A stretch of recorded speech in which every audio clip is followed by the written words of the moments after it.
Hello my friends, let's start this one from the drone sanctions applied on Russian territory regularly. For example, this night the drones visited Orlovsky thermal power plant. It is the biggest one in the region and used not just to power up the city and warm it, but for all of the oblast this facility was definitely crucial for Russians. In a way, it is the response on the Russian strike happened 2 days ago where Russians hit Ladizhenskaya thermal power plant, which is one of the biggest in Ukraine. And by the way, here Russians used the hypersonic Kinjal missiles, which is outstanding. Usually they use those against military targets, some of their Ukrainian military bases, but no, it is a civilian infrastructural object. Well, as you might see, Ukraine also has some of the missiles to respond because that strike on Orlovsky thermal power plant was conducted by Neptune missiles. Well, in this case, it's the long-range modification of Neptune because Orlovsk is not that close to Ukraine, but within 1,000-kilometer range, which is promised for Neptune 2. Yeah, it's definitely the huge facility out there, one of the biggest, as I said to you, and the biggest one in the region. It caused several of the blackouts, but not exactly for this train station and those houses. But Russia now struggles with electrical power supply. Also, kabooms were reported in Vladimir village. You see there was the spark and immediately some certain blackout happened in several areas. Later on this video was shown, so it's the local substation. Ukraine targets not just Russian refineries, but also electrical power supplies, as you might see, not just for the bordering Russian regions, but a little bit behind. And one more video from the place. Before it was the small fire, but later on it sparked widely in this place, and Russia now has to seek for the spare parts to repair it. But as we understand, there are some of the issues for the spare parts for Russia to obtain. Today there was the briefing in the President's office of Ukraine where Maluk, the head of the Ukrainian SBU, reported that Ukraine already used several of the Flamingo missiles to strike Russian facilities. Totally 9 of those missiles were used against Russian infrastructure, but from what I understood, I'm monitoring the Ukrainian long-range strikes. I saw just 2 successful attacks using that one, which is not that good, we all understand, but this missile is wet, it's just been produced, so of course Ukraine may modernize it. First of all, guidance and navigation system, and secondary, well, this missile has some certain flaw compared, for example, to Tomahawk missiles, because it's way bigger, it's way tougher, so the Russian air defense has no problem to recognize, identify, and shut down this missile, unfortunately. Russians already showed several times the debris of Flamingo lying somewhere in the field, so clearly missiles were shut down. That's why Zelensky called for Tomahawks, because they are time-proven, very reliable missiles and they're very hard to intercept compared to Flamingo. But still there is the chance for Flamingo to be outstanding. If Ukraine works on navigation system, it should be complicated. Missile should maneuver all the time to avoid straightforward flights. And in this case, Ukrainian Neptune also has an advantage because it is like Tomahawk, it's kind of nimble, it may fly for the longer distance. The only issue that Ukraine cannot produce those massively. But if you need a very swift, precise strike, I think it's better Neptune. Flamingo is just huge aviation bomb with a jet engine if you need the power, but it doesn't guarantee that the strike would be successful, as you see. At the briefing also it was mentioned that Russia lost 48% of the Panzer IS air defense systems. While judging on the videos published by Primary Drone Unit, regularly from Crimea especially, Russians definitely lose a lot of the Panzer IS. I also monitor frontline updates and drone videos which are being published in internet. Of course, I see many of the Russian radars and Panzer IS and Buk systems were just annihilated. I hope I spell it correctly. But still Russia is capable to produce several dozens, not thousands, dozens of the Panzer IS per year, but Ukraine nails them all the time, so Russia cannot compensate the losses. At least it was said by SBU chief Maluk during the briefing. Also, Maluk at the same briefing stated that Ukraine was successful in kaputting one of the Russian Oreshnik system near the launching spot of Kapustin Yar. He mentioned some sort of the sabotage operation, but still we don't have any sort of the videos or photo confirmations published. So I just hope that we're gonna obtain those. Nevertheless, one of the highest Ukrainian officials report about it, so maybe it is definitely true. Meanwhile, Belarus dictator Lukashenko threatens the Western partners, telling that if they escalate, they, together with Putin, may decide to strike them with Oreshnik, which has been deployed to Belarus already. Well, at least Lukashenko said that it was deployed, but not yet fully in military service. Yeah, those two dictators like to threaten everyone around, but they're just bluffing. By the way, Oreshnik was already spotted in Belarus dictator's cabinet, so here we go. This is the Oreshnik. Wow, definitely a mighty system. So overall, today in this meeting, the Ukrainian leadership concluded to continue strikes deep inside the Russian territory, and Zelensky promised even more. Plus some of the new sophisticated Ukrainian operations from SBU.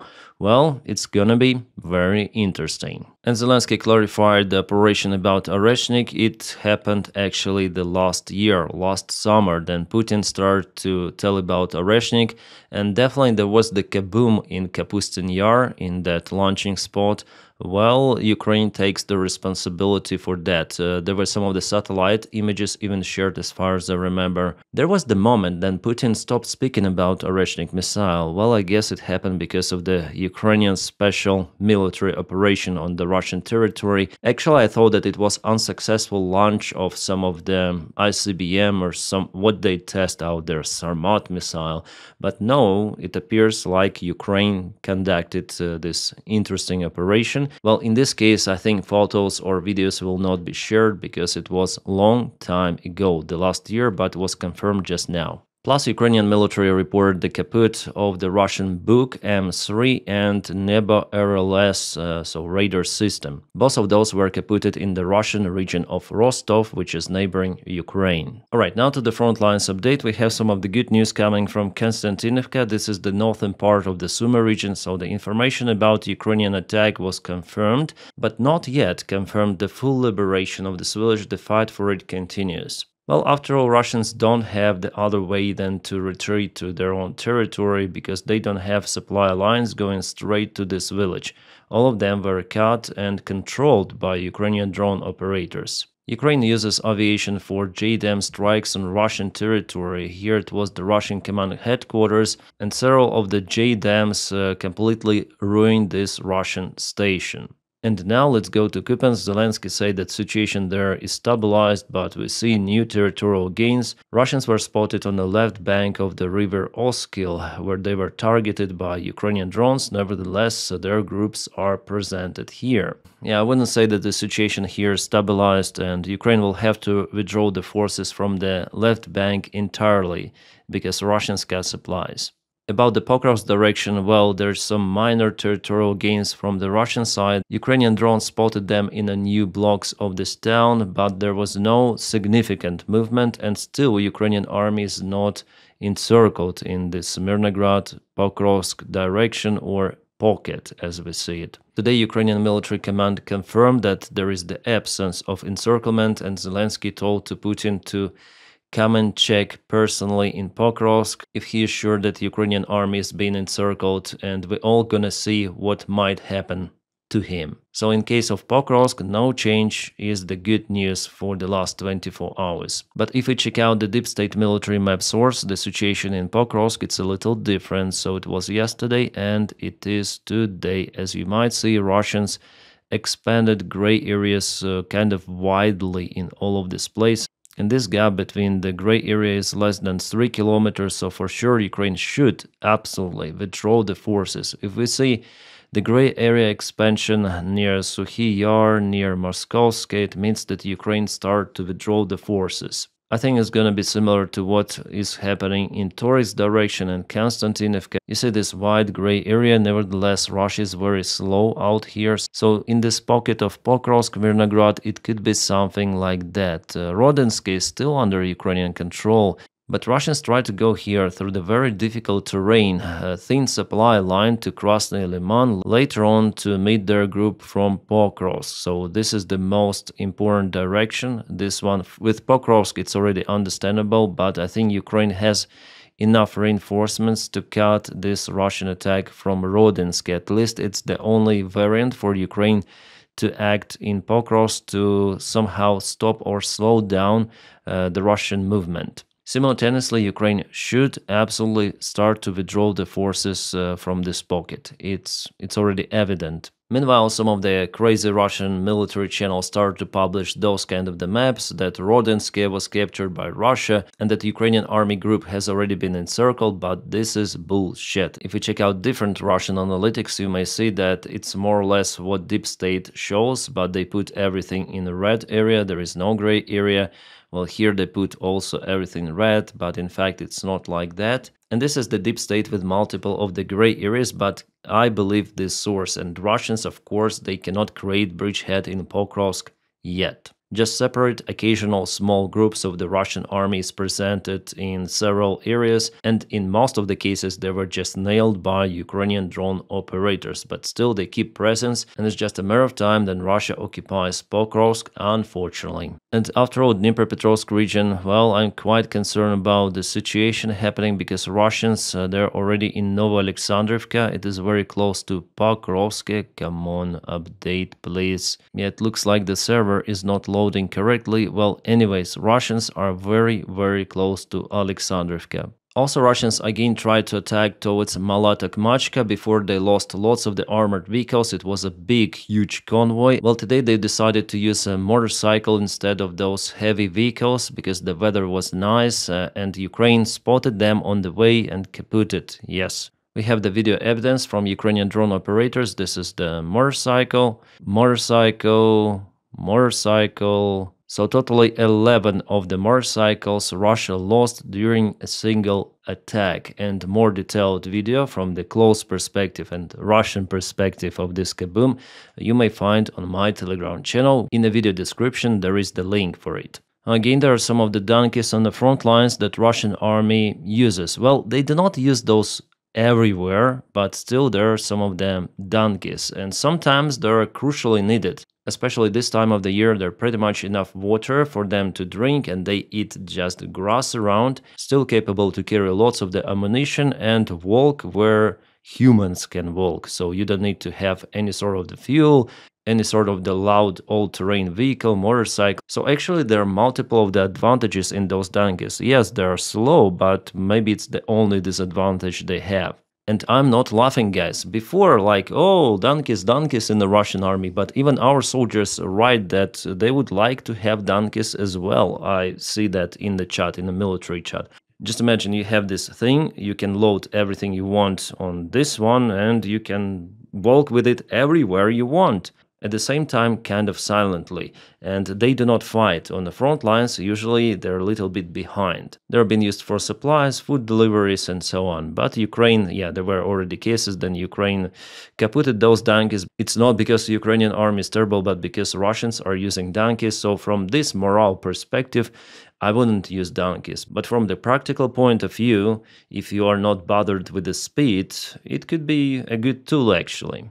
I'm not joking, absolutely, and donkeys are not elsewhere in the Russian army, just occasionally, but they like to film those, that's why those videos are being posted. I was also asked about this video. There is the camel, which Ukrainian soldiers took somewhere from the front lines. By the way, here something happened with M113 infantry vehicle. Our guys used the fire extinguisher and they pointed out at this camel, and some of the people say that it's the Russian camel, but actually it's not. It's not specified where this camel was taken from. It was just evacuated from the front lines. Could be in some of the private household or maybe local zoo, circus. There was no any sort of the information published that Russians used this camel for the military purposes. And I guess a year ago this image was taken. It is just for the photo. Russians didn't use this camel. Again, no information that it was used on the front lines. They took it just for posing. There's the zoo behind, and after all, people start to tell that Russian army is fighting on camels, which is nonsense.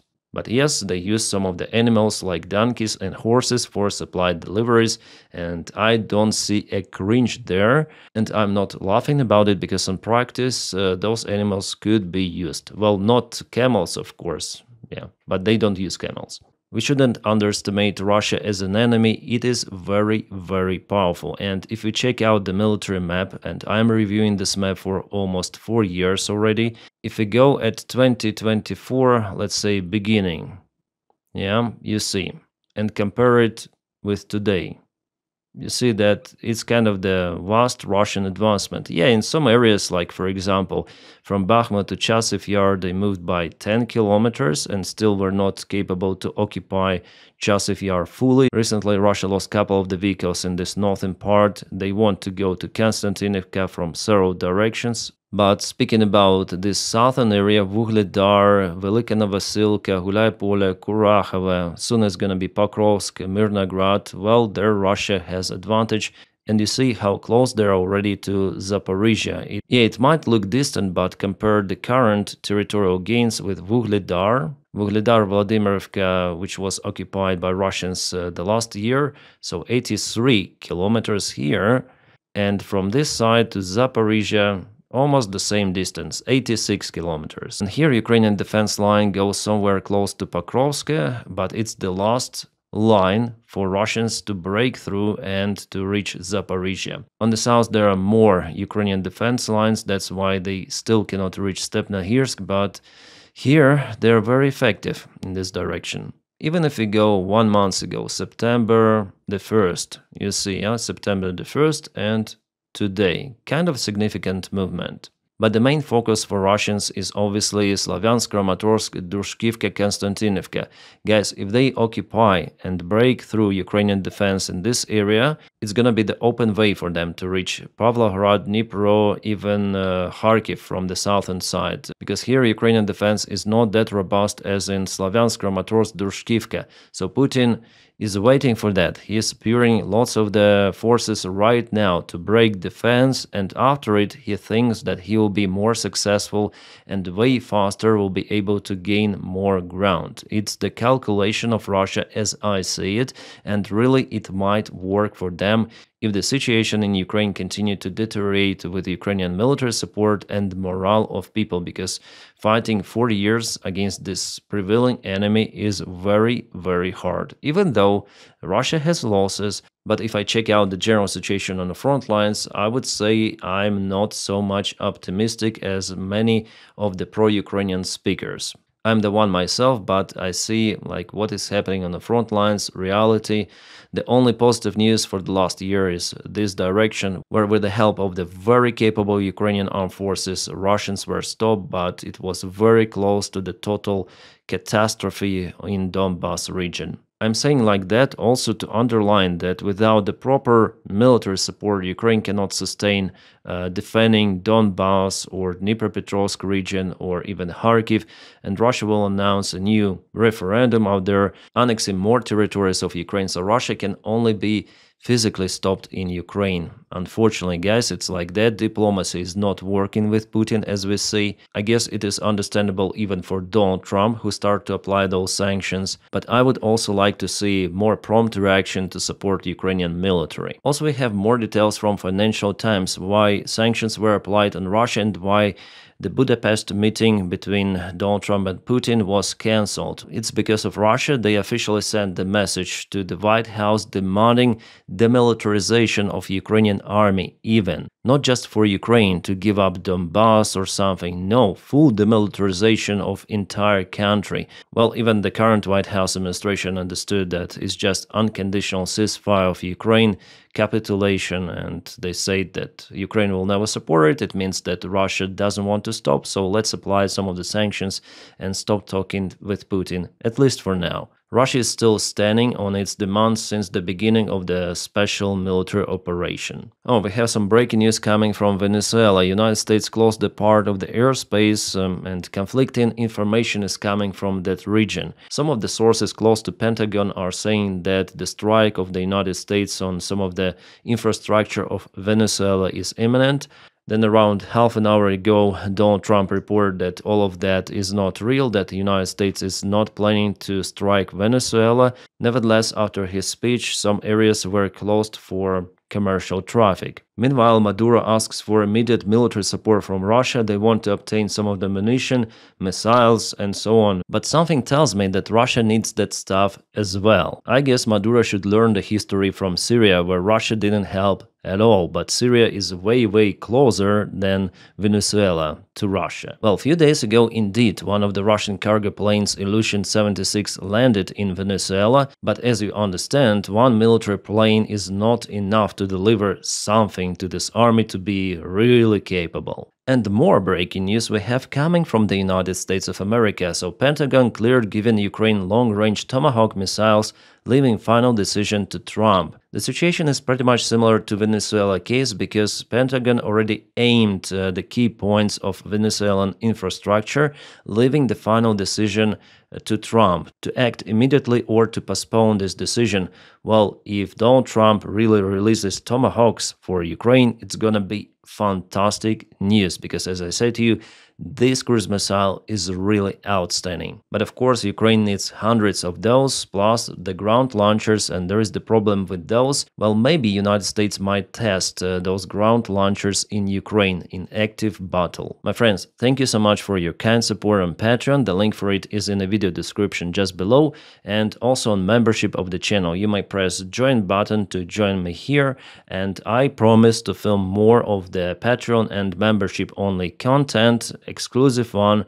I just hope I'll find some of the free time tomorrow after today's Halloween stream, which is available for everyone on my Twitch and also my alternate or second channel, where I speak about absolutely every sort of the topic. So if you watch this video at the Halloween night, check out my resources. Maybe we're gonna meet each other on that stream. And also, guys, if you do not have the opportunity or willingness to support me on Patreon or membership, you might just press your huge like to this video and subscribe for the channel to boost this video in YouTube algorithms, because it's very important. Thank you so much for it as well. My friends, I wish you all a peaceful sky wherever you are, and have a great time.